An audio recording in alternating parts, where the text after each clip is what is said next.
आयुर्वेदिक तथा यूनानी तिब्बी चिकित्सा पद्धति बोर्ड उत्तर प्रदेश से संबद्ध संस्थाओं, छात्रों एवं पदाधिकारियों ने बोर्ड के लंबे समय से अक्रियाशील रहने तथा शैक्षणिक कार्यों में हो रही देरी के विरोध में 30 जुलाई 2026 से लखनऊ में प्रदेश स्तरीय धरना आयोजित करने की घोषणा की है।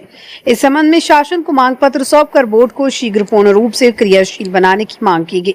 ज्ञापन में आरोप लगाया गया कि प्रमुख सचिव आयुष की कार्यशैली और विभागीय निष्क्रियता के कारण बोर्ड प्रभावी ढंग से कार्य नहीं कर पा रहा है।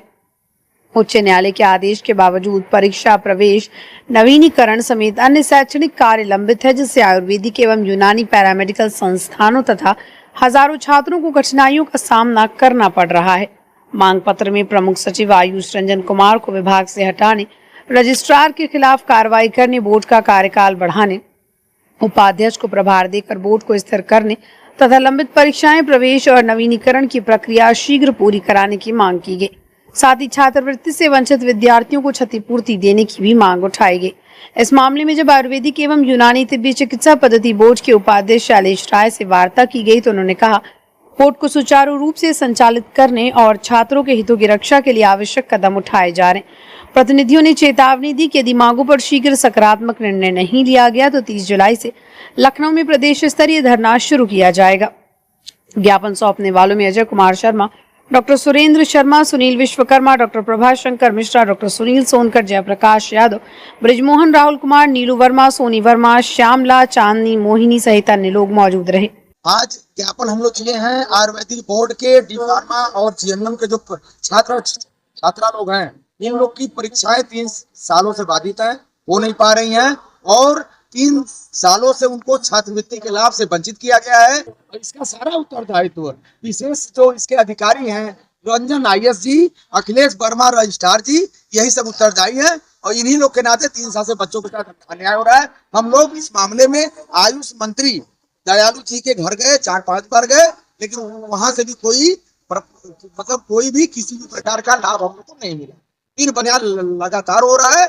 उसी अन्याय को आज हम लोगों ने सीएम साहब के यहाँ भेजा है और आज हम लगभग रूप से सीएम साहब को भी, डीएम साहब को भी हर जगह हमें कहना चाहते हैं हर लोगों से कि अगर 2 दिन के अंदर 48 घंटे में अगर हमारी मांग मानते हुए बच्चों का परीक्षा कराने के लिए टाइम टेबल अगर जारी हो जाता है तो अति उत्तम है और अन्यथा की स्थिति में हम यानी 30 तारीख को परसों हम आयुर्वेदिक बोर्ड का जो लखनऊ में ऑफिस है, हम लोग वहाँ अनिश्चितकालीन धरने पर जा रहे हैं और हमारे पास लगभग 350 एक कॉलेज है, इसमें लगभग 60,000 छात्र छात्रा डी फार्मा आयुर्वेद और जीएनएम आयुर्वेद के हैं। हम लोग 60,000 छात्र छात्रा, उनके गार्जियन और लगभग 350 स्कूल और कॉलेज के जो लोग हैं, सबको लेकर के हम अनिश्चितकालीन धरने पर जा रहे हैं। वही दूध का दूध और पानी का पानी हो जाएगा।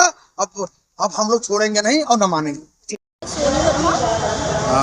ज्ञापन देने आई, क्या कहेंगे, क्या समस्या आ रही है? सर, समस्या यही है कि पिछले 3 वर्षों से सारे छात्राओं की किसी एक छात्रा की भी एग्जाम नहीं हुए हैं और सारे छात्र के साथ उनके जो भी पेरेंट्स हैं वो भी बहुत भावुक हो गए हैं क्योंकि वो लोग कुछ तो गरीब हैं। किस तरीके से वो लोग पैसा इकट्ठा करके तो एडमिशन कराते हैं, उसके बाद तक इन लोग का स्कॉलरशिप आ रहा है, मतलब एग्ज़ाम हो रहा है। वो लोग 3 साल पहले जहाँ थे आज भी वही खड़े हैं।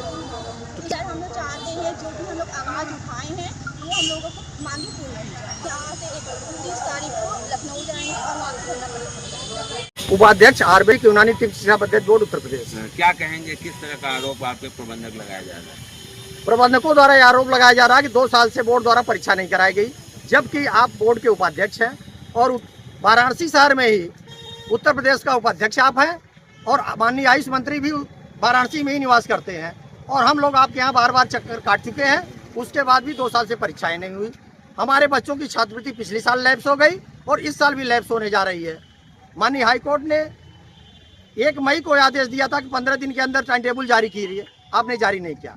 मैं आप लोगों को यह स्पष्ट करना चाहता हूँ कि 20 मई 2026 को माननीय हाईकोर्ट लखनऊ बेंच ने हमारे बोर्ड को बहाल करते हुए कार्य करने की अनुमति दिया। हम लोग 27 मई को पहली बैठक किए, 4 अप्रैल को संकाय की बैठक करके पूरी परीक्षा की रूपरेखा बनाते हुए टाइम टेबल तक जारी करके बोर्ड को सौंप दिया गया था, लेकिन बोर्ड द्वारा अब तक उसका कार्यान्वयन नहीं किया गया।